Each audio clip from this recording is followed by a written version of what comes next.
Bonjour, bienvenue sur l'art du fait maison. Aujourd'hui, on va parler d'une taille spéciale, la taille en verre. C'est une taille de fructification des arbres. Souvent, quand on parle de la taille, on pense tout le temps à la taille qu'on va opérer durant l'hiver sur les arbres fruitiers. Mais cette taille, elle est extrêmement importante à mon sens parce qu'elle permet de préparer l'arbre, de préparer la future fructification. Dans le temps, moi, dans les arbres fruitiers que j'avais dans les vergers de mes parents, puis ensuite dans mon verger que j'avais à la maison en Suisse, j'effectuais jamais de taille en verre. Et c'est en remarquant les alternances que je voyais bien qu'il y avait quelque chose qui ne jouait pas dans la manière dont je taillais mes arbres parce que j'avais des alternances de floraison qui étaient importantes, des années pas de fleurs, des années beaucoup de fleurs.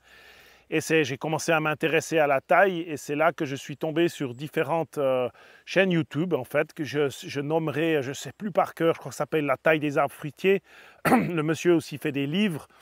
Il y en a d'autres comme La clé des champs, il y a aussi, je crois que c'est Genius38, il a un nom bizarre de chaîne qui fait aussi des vidéos que je suis tombé récemment dessus, qui sont intéressantes. Le monsieur, on voit qu'il connaît bien aussi son sujet, qui fait aussi des expériences. Et tout ça, ça me donne une inspiration. Donc, loin de moi de m'attribuer une manière de faire une taille en verre, je me suis inspiré de ces gens pour faire une taille. Le problème quand on parle de la taille des arbres, c'est que c'est bien, il semble qu'on a tout compris. Enfin, moi, c'est comme ça, j'ai tout compris, c'est nickel, j'arrive devant l'arbre et il n'y a plus rien, c'est le blocage total. Je ne sais plus ce que je dois faire, il faut que je coupe ou pas que je coupe, il a dit quoi dans la vidéo. Bref, c'est rapidement assez complexe, compliqué de faire une taille, on a peur de faire faux. Et ça, c'est légitime, c'est normal, il faut commencer, il faudra faire des erreurs. Et c'est aussi en effectuant cette taille en verre qu'on va pouvoir observer aussi des résultats magnifiques quant à la floraison et à la production de fruits. Maintenant qu'on va se lancer, on va parler plus spécifiquement de cette taille. On va classer les arbres fruitiers dans deux catégories. Il y a les arbres à noyaux et il y a les arbres à pépins. Alors, ça, c'est un amandier. On va le classer dans les noyaux, l'abricotier, la pêche, par exemple. Puis les arbres à pépins, pommes, poires. Il y en a sûrement d'autres, il y a les pruniers, etc. Donc dans les arbres à noyaux, il y en a plein, enfin vous comprenez bien la différence. On voit extrême la vigueur de cet arbre, ça c'est une pousse de l'année qui est partie de l'en bas et qui est déjà là-haut.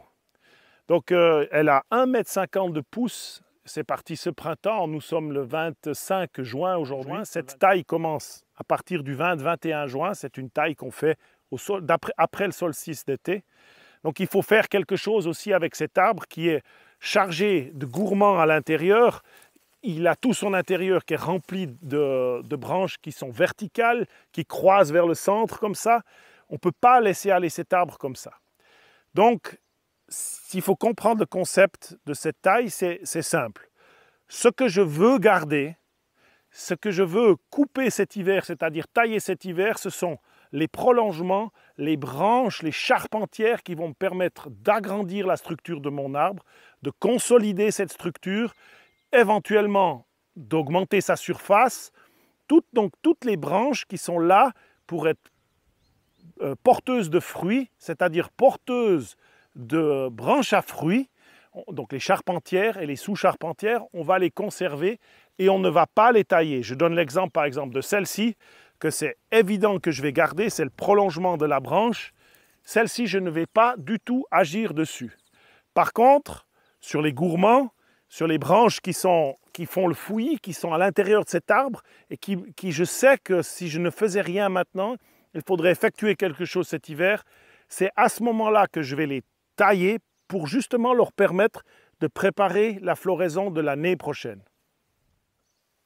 Cet exemple typique d'une sous-charpentière, la charpentière est là en bas, ensuite elle se divise en trois, donc c'en est une sous-charpentière. Elle a plusieurs rameaux qui sont partis là au bout. C'est continuation, c'est-à-dire ces rameaux que je veux garder pour la suite, qui se divisent. Et on voit le rameau le plus fort, c'est le gourmand qui monte droit au ciel ici.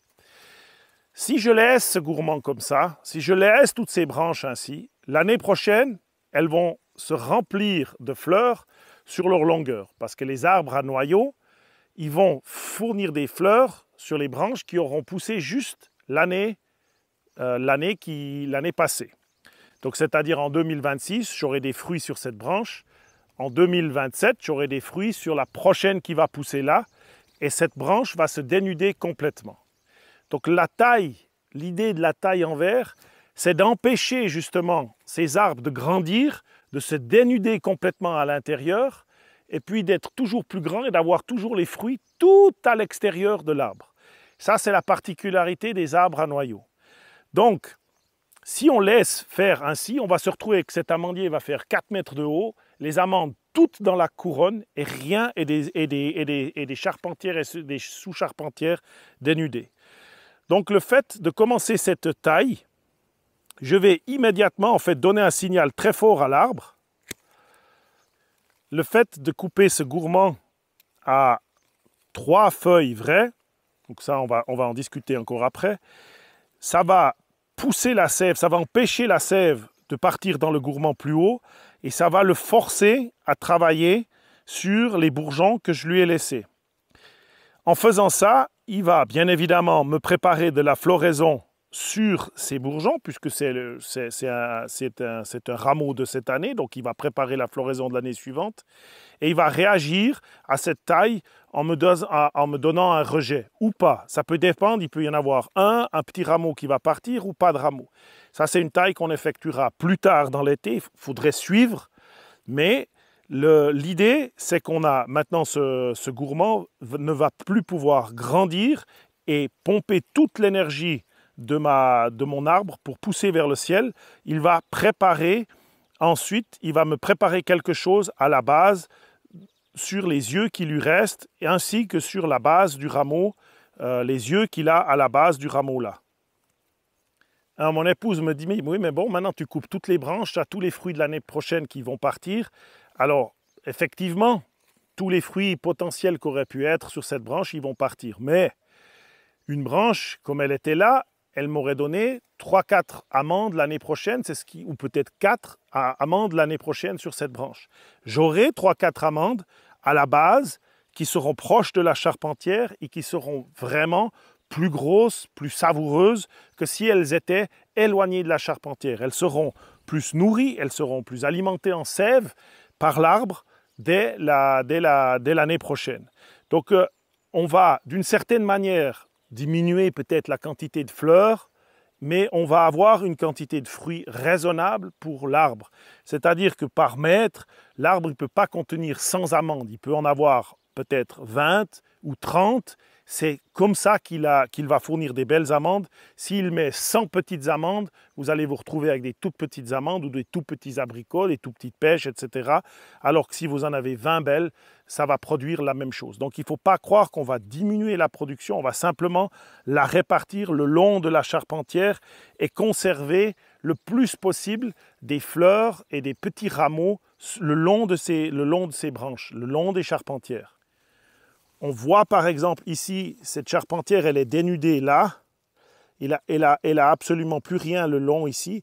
Si vous faites rien, elle va se dénuder complètement. Par contre, on voit des feuilles, des bourgeons, et on voit même un fruit qui est attaché directement à la charpentière qu'elle a. Alors c'est clair que cette année, ce n'était pas idéal pour la fructification. On n'a pas beaucoup d'amandes, il y a eu beaucoup de fleurs, mais elle est attachée directement à la charpentière.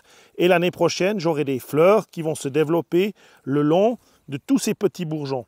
Et c'est ça que l'on cherche, c'est garder une activité le long. On voit ici, par exemple, qu'il se prépare quelque chose pour mettre du fruit. On voit que l'année passée, il y avait eu une taille en verre qui avait été effectuée ici, qu'on a des rameaux qui repartent. Donc on va regarder ce qu'on fait dans la taille. Donc ces rameaux-là, il faut s'en occuper également dans cette taille en verre pour maintenir les futurs fruits proches sur ce petit rameau, donc toujours proche des charpentières, et éviter ce dénudement complètement, cette nudité sur les branches. Donc sur cette branche, évidemment, avec certitude, je sais que ces deux-là seront des prolongements. Je savais que celui-ci était un gourmand. Je peux me poser la question sur ces deux branches, sur ces deux petits rameaux qui sont là, mais ces rameaux n'ont rien à faire. Ils vont croiser cette branche-là, celui-ci rentre dans l'arbre. Donc je vais aussi transformer ces rameaux et les tailler en verre. Ces deux-là, je vais les laisser. Donc il faut être sûr pour chaque cas de quel prolongement vous voulez. Il ne faut surtout pas les tailler. L'erreur est vite faite. Vous pouvez les marquer. Vous pouvez faire ce que vous voulez. Moi, je m'occupe généralement d'une branche. Je procède un peu, pour être sûr de ne pas me tromper, je m'occupe d'abord des gourmands, de dégager le centre, puis je m'occupe des pointes de l'arbre pour être sûr en fait que je sois très concentré sur ce que je fais. Maintenant, la taille en verre sur les arbres à noyaux, moi je fais comme le monsieur là de la chaîne parce que j'ai trouvé 10 000 façons d'expliquer. Ça fait plusieurs années que je fais comme ça marche bien. Je laisse trois vraies feuilles sur le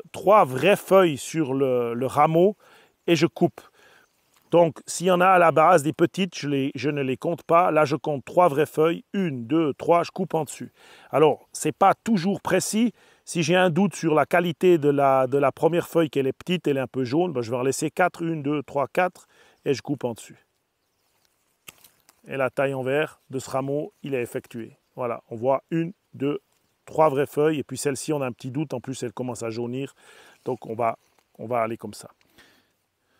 Donc également ce rameau, 1, 2, 3, mais la petite là en bas, 1, 2, 3 vraies feuilles, et je coupe en dessus. Si vous coupez à 4, à 5 ou à 2, l'arbre il va s'en sortir quand même. Mais l'idée c'est de laisser 3 belles feuilles sur ces rameaux. Donc pour moi, cette sous-charpentière, elle est taillée en verre. J'ai coupé ces rameaux, je n'ai plus rien à faire. De là à là, je n'ai plus rien à faire, je vais donc la laisser comme ça. Et je vais m'occuper maintenant du centre de l'arbre, vu que normalement je commence par là. Alors dans ce centre de l'arbre, on voit tout de suite qu'il y a des gourmands qui partent de là.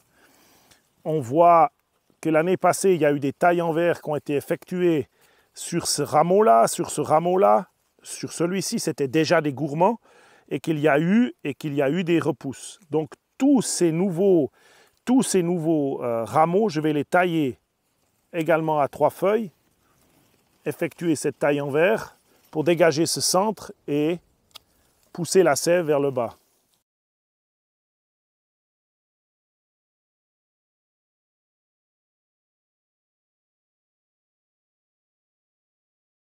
Ici, nous avons une charpentière là, sous ma main, là, et il y a un gourmand là. Regardez un peu la taille de cette bête.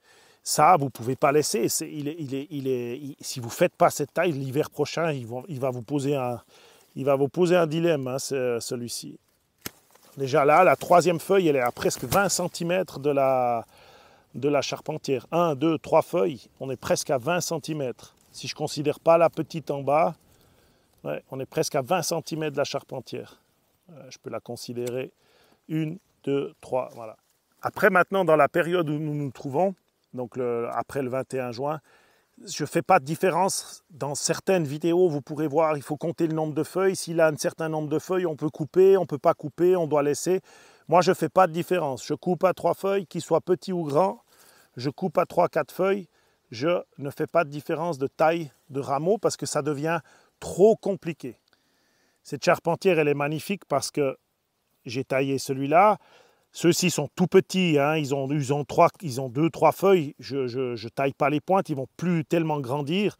Celui-là, il a juste mis quelques feuilles là au bout. Évidemment, il faut bien aussi comprendre ce que je n'ai pas dit, c'est que quand on fait la taille en verre, c'est sur la partie verte de la branche, pas sur la partie brune. Donc, il faut bien couper la pousse de l'année. La pousse de l'année, alors sur l'amandier, elle est vraiment verte. Sur l'abricotier, elle est plus rousse, etc. Mais c'est vraiment la pousse de l'année que l'on coupe. Hein. On va pas se mettre à couper dans le bois de l'hiver. Hein. Ça, il ne faut pas toucher. C'est quelque chose qu'on effectuera l'hiver prochain si on doit rapprocher, si on doit changer quelque chose. C'est vraiment la taille de la pousse en verre. Donc, en finalité, quand les gourmands intérieurs sont faits, on prend une sous-charpentière ou une charpentière après l'autre, on la suit de la base, on s'occupe de la taille en verre. Tout ce qu'on ne veut pas garder comme prolongement, c'est-à-dire, voilà, j'hésite avec celle-ci parce que c'est un espace qui est inoccupé, je ne vais pas la toucher ou je vais la couper, je réfléchis encore. Et puis, celle-là, évidemment, elle occupe absolument pas d'espace qui m'intéresse. Je vais tout transformer ça en fruits. Voilà, les prolongements là, ils sont beaux. Et puis, voilà, celle-ci aussi. Alors, moi, la taille en verre, encore une chose qui est importante, c'est quand vous avez fait un arbre, vous passez à un suivant. Vous allez remarquer que 2-3 jours après, quand vous revenez à l'arbre, vous dites « Ah, mais pourquoi je n'ai pas coupé celui-là ? Ah, mais j'ai oublié. » Vous allez oublier des choses. Donc, moi, la taille en verre, je l'effectue. Puis ensuite, je repasse auprès des arbres et je contrôle et je regarde et je trouve toujours des choses que j'aurais dû couper et pas. Donc après, vous avez encore un autre temps de réflexion. Hein. Encore une chose, moi, simplement, avec tous ces rameaux verts, je ne peux jamais assez avoir de mulch pour mes arbres. Je les coupe au sécateur au fur et à mesure et je les laisse au sol sous les arbres.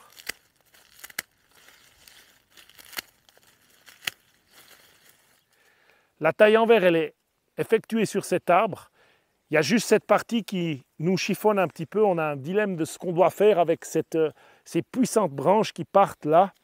Donc si j'ai un dilemme de ne pas savoir exactement ce que je vais conserver comme prolongement l'année prochaine, je ne taille pas en verre les rameaux, je les laisse et on effectuera la taille d'hiver et peut-être qu'on fera des corrections. On va garder peut-être ça ou on va garder justement celui-là.